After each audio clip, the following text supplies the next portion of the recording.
Merlin's Beard. I really like this movie. Where we going? About going movies or not?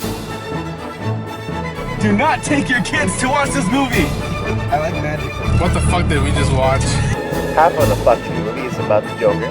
Huh? But yeah, it's a decent movie.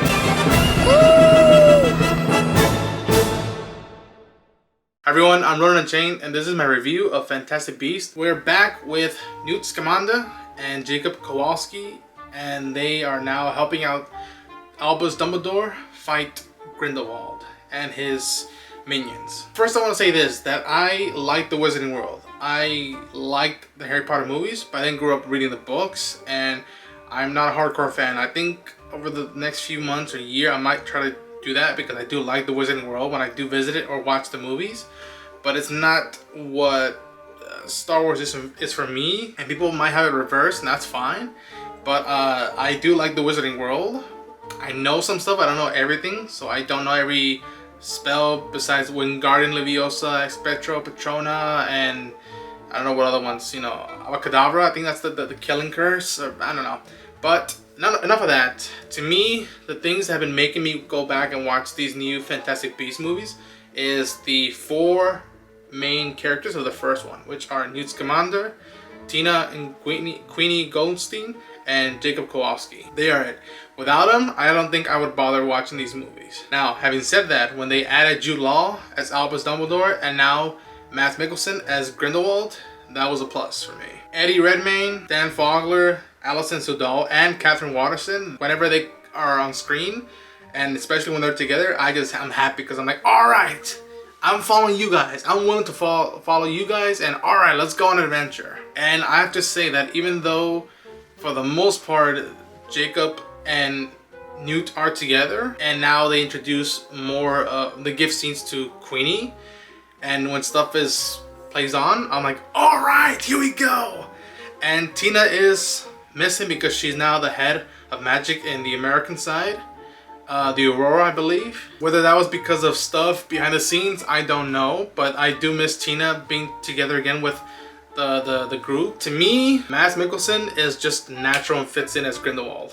Whether you are opposed to the changes that have been made or whatnot, I think I still respected and was interested to see where Mr. Depp would have gone with the character, but you know, I don't control those things. But I like what Mads did with this, Pat, and whenever him and Jude Law as Dumbledore and Grindelwald respectively, you felt that they loved each other, and yet they were in polar opposites, and that they would do the best they could to stop each other, and yet there's a moment where they have wands across from each other and they feel each other's hearts, and you're like, there's history there. They don't want to do this, but they know they have to for the greater good from their perspectives and their points of views. And whenever they interacted with like Bunty, like she was surprised. I'm like, all right, I like her. She's cool. I want to hang out more with her. And even Lolly, I was just like, oh, cool, nice. She knows how to use the wand perfectly and is willing to help out Jacob with stuff. I found that intriguing. And to me, what Dan does with Jacob in this one is just that he wants to mind his own business. He lost the love of his life in the next film. And this one, they don't say, he doesn't flat out say it, but this whole time he keeps thinking about the past and what's to come in the future. And when he notices people, he's like, Queenie is my mission. I'll help you guys out, but I'm here for the love of my life. And I was just like, you Muggle loving son of a gun. Go for it, man. I got your back. And even you hugging him when they meet each other again, I was just like, there it is. This plot about Grindelwald taking power and more influence is fascinating.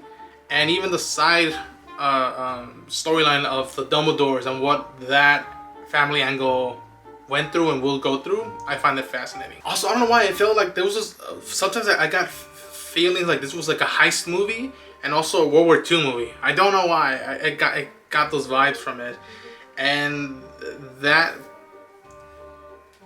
art point of view of switching stuff, I dug. I'm like, impressive. Especially all I would say is Bunty is adorable, and I was rooting for her.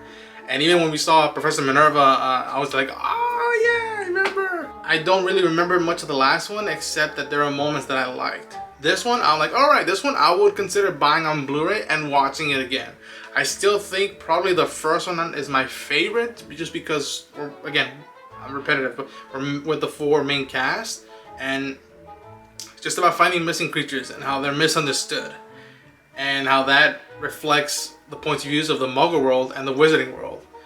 And so I like what this film did and what it offers to come, and yet it closed the book on some stuff, and it finally set in stone stuff that will come forward. And that's all I want to say. I don't want to spoil too much, but I would recommend it. As someone who is fan but not a hardcore fan, I would recommend it. I liked it. I would be interested to see how hardcore fans think about this film and how they've been thinking about the series. I like the films, especially the first one, and I like this one a lot. And now I just want to dress as Newt Scamander's costume from the first film and go to Universal Studios Hollywood and go to the Wizarding world. But that were my thoughts. Hope you enjoyed them. Post your comments down below if you have any suggestions on what points of views and what maybe I should read a book or not. And until next time,